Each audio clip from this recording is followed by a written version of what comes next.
Hello दोस्तों, स्वागत है आपका हमारी इस नई वीडियो में। और आप देख रहे हैं आपका अपने YouTube channel banking jobs guide, जिसमें है ऑल अबाउट बैंकिंग जॉब्स। दोस्तों, आज का वीडियो मेरा उन कैंडिडेट्स के लिए है जो अभी अभी ग्रेजुएट करके आए हैं या जो कैंडिडेट्स अभी बैंकिंग सेक्टर की तैयारी करने की सोच रहे हैं। दोस्तों, जो कैंडिडेट स्पेशली बैंक क्लर्क या पीओ की तैयारी करने की सोच रहे हैं, तो आज की वीडियो में मैं आपको बताऊंगा कि बैंक पीओ और क्लर्क में क्या अंतर होता है, दोनों में से कौन सी जॉब है वो आपके करियर के लिए ज़्यादा बेटर ऑप्शन साबित हो सकती है। दोस्तों, कैंडिडेट्स के सबसे पहले दिमाग में यही चीज़ आती है, क्योंकि ज़्यादातर भर्ती निकलती है वो बैंकिंग सेक्टर में पीओ या फिर क्लरिकल स्टाफ की निकलती है, तो ज़्यादातर कैंडिडेट इसी के लिए एप्लीकेशन फॉर्म भरते हैं। यही वो पोस्ट है जिनके बारे में कैंडिडेट ज़्यादा जानते हैं, लेकिन उनके कॉन्सेप्ट क्लियर नहीं होने के कारण वो डिसाइड नहीं कर पाते कि उन्हें कौन सी पोस्ट के लिए एप्लीकेशन फॉर्म सबमिट करना है। दोस्तों, आज अपन जानेंगे बेसिक तरीके से कि इसमें क्या क्या डिफरेंस होता है, कौन सी पोस्ट है वो ज़्यादा बेटर होती है, सैलरी किसकी ज़्यादा होती है, उनके लिए एलिजिबिलिटी क्राइटेरिया क्या क्या होता है। सारी जानकारी इस वीडियो में आपको देने वाला हूँ, ताकि आपको ध्यान में रहे कि आप बैंक पीओ की तैयारी कर सकते हैं या फिर कलर की तैयारी कर सकते हैं। दोस्तों, आज के समय में जो यूथ है उनका जो पसंदीदा जो जॉब है वो बैंकिंग सेक्टर, बैंक सरकारी हो या प्राइवेट, दोनों ही सेक्टर में जॉब पाने के लिए जो यूथ है वो लगातार प्रयास करते रहते हैं। चाहे इसमें मेल हो या फीमेल हो, दोनों ही भविष्य बनाने के लिए हर संभव कोशिश करते हैं। हर वर्ष करोड़ों उम्मीदवार विभिन्न बैंकों में जो भर्ती निकलती है उसमें पार्टिसिपेट करते हैं, और बैंकों की ओर से भी लगातार क्लर्क और जो पीओ की वैकेंसी है वो निकाली जाती है। इसमें यह समझना अब आपके लिए ज़्यादा इंपॉर्टेंट रहेगा कि बैंक क्लर्क और पीओ में क्या अंतर होता है, किस जॉब में ज़्यादा फायदा होता है। दोस्तों, आज के समय में सभी सेक्टर में दो व्यक्तियों का रोल है वो अहम होता है। बैंक में दो व्यक्ति हैं जिनका रोल है वो आपको ज़्यादा अहम देखने को मिले, एक क्लर्क है, दूसरा अधिकारी। इन दोनों का बैंक में सबसे अधिक महत्व होता है। यहाँ पर हम ये जानने की कोशिश करेंगे कि दोनों में सबसे ज़्यादा महत्वपूर्ण कौन सा पद है और किस जॉब को प्राप्त करना आपके लिए फायदेमंद रहेगा। दोस्तों, सबसे पहले तो कलर क्या होता है ये चीज़ पर आपको जानने ज़रूरी है। जैसे दोस्तों, आप आम दिनों में देखते हो बैंक में सभी जाते हो, तो आप ये सब आपके दिमाग में आता होगा। जब भी आप बैंक में जाते हो तो आपके सामने सबसे पहले जो काउंटर पे जो कैंडिडेट बैठे रहते हैं वो या जो बैंक के कर्मचारी बैठे रहते हैं, जो कि आपके द्वारा दिए गए काम को पूरा करते हैं। इसमें मुख्य रूप से जैसे नगद रुपए निकालने वाला या जमा करने वाला, पासबुक की एंट्री करने वाला, आरटीजीएस नेफ्ट करने वाला, चेक जमा करने वाला, ये सब कार्य हैं वो क्लर्क से संबंधित होते हैं। इसलिए हम कह सकते हैं क्लर्क है वो बैंक की रीढ़ की हड्डी होती है। पूरे दिन क्लर्क के द्वारा जो कार्य किया जाता है वो लास्ट में वो अधिकारी के पास जाता है, जो कि एक पीओ लेवल का अधिकारी होती है। दोस्तों, अब बैंक पीओ क्या होता है, सबसे पहले तो पीओ का मतलब होता है प्रोबेशनरी ऑफिसर।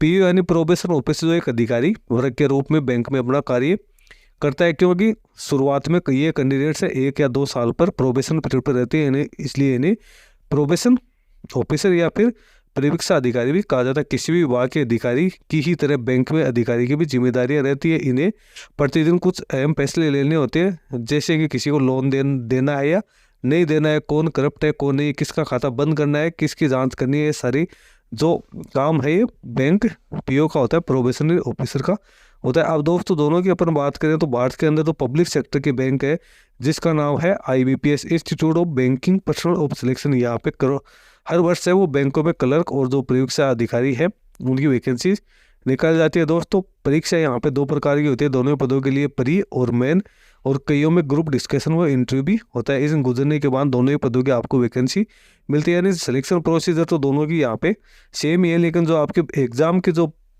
स्टैंडर्ड होता है वो दोनों का अलग अलग होता है। कलर का जो एग्ज़ाम लेवल होता है थोड़ा हल्का होता है, उसमें कैंडिडेट्स है उन वो काफ़ी ईजी होता है, जबकि पीओ का जो पेपर फाइट करना थोड़ा यहाँ पे हार्ड होता है।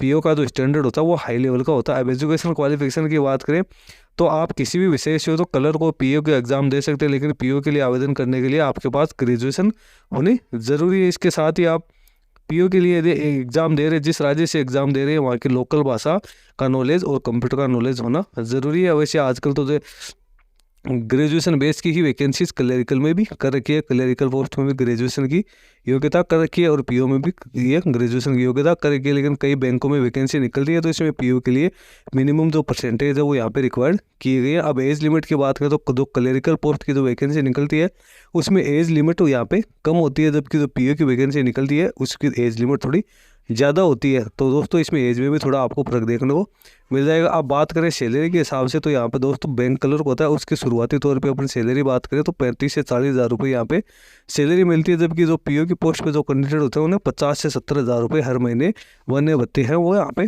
मिलती है। अब कैरियर और प्रमोशन की बात करें तो जो क्लर्क है वो शुरू से क्लर्क होता है, उसके वो सीनियर क्लर्क बढ़ता है, फिर आगे उनको प्रमोशन मिलता है, जबकि पीओ है उसे प्रमोशन के जल्दी चांसेस मिलते हैं, वो जल्दी ही प्रमोट होकर बड़े अधिकारी तक पहुंच सकता है। दोस्तों यहाँ पे क्लर्क है उसके लिए कई तरह की वैकेंसीज होती है जिनमें क्लर्क का प्रमोशन होता है, और जो पीओ है पीओ का के लिए भी यहाँ पे कई प्रकार की वैकेंसीज है जो कि रखी गई है। तो दोस्तों कुल मिला के अपन बात करें तो पीओ की जॉब है वो बेस्ट जॉब है क्लर्क के मुकाबले। बाकी आज के समय में रोजगार प्राप्त करना बहुत बड़ी बात है, तो चाहे बैंक की आपको पीओ की नौकरी लगे या क्लर्क की नौकरी लगे आपको मेहनत करती रहनी है। यदि आपका क्लर्क में सिलेक्शन होता है तो भी आपके लिए बहुत अच्छी बात है, पीओ में सिलेक्शन होता है तो भी बहुत अच्छी बात है। लेकिन दोस्तों आपके दिमाग में ये कॉन्सेप्ट क्लियर होनी चाहिए कि आप पीओ की तैयारी करें तो पीओ की तैयारी पे फोकस रखें। हालांकि आप क्लरिकल एग्जाम में देते रहिए, और यदि आप क्लर्क की ही तैयारी करें, आपकी कैपेबिलिटी सिर्फ क्लर्क की तैयारी करने की है तो आप कलर के ऊपर ही ध्यान दो कि दोनों जगह आप यदि कोशिश करोगे तो हो सकता है कि आप वो तैयारी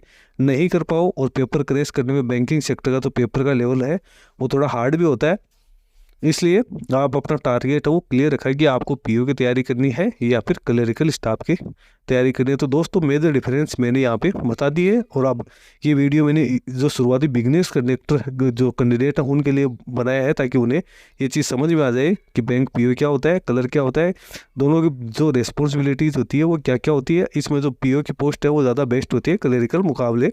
हालांकि क्लरिकल पोस्ट ये नहीं कि कोई कमज़ोर पोस्ट है, जो क्लरिकल का जो काम होता है वो बैंक का जो मेन काम होता है वही क्लरिकल जॉब होता है। इस बैंक के जो सारे काम हो वो कलर के द्वारा ही किए जाते हैं। इसमें भी कैंडिडेट को आप ये चीज़ स्केल पे स्केल के साथ साथ प्रमोशन के चांसेज है वो अन्य सुविधाएँ मिलती है, और जब पीओ की थोड़ी सैलरी ज़्यादा होती है। तो दोस्तों यही मेजर डिफरेंस है। दोस्तों इस वीडियो में इतना ही। वीडियो अच्छा लगे लाइक शेयर करना, कोई क्वेरी हो कमेंट करके बताना। धन्यवाद।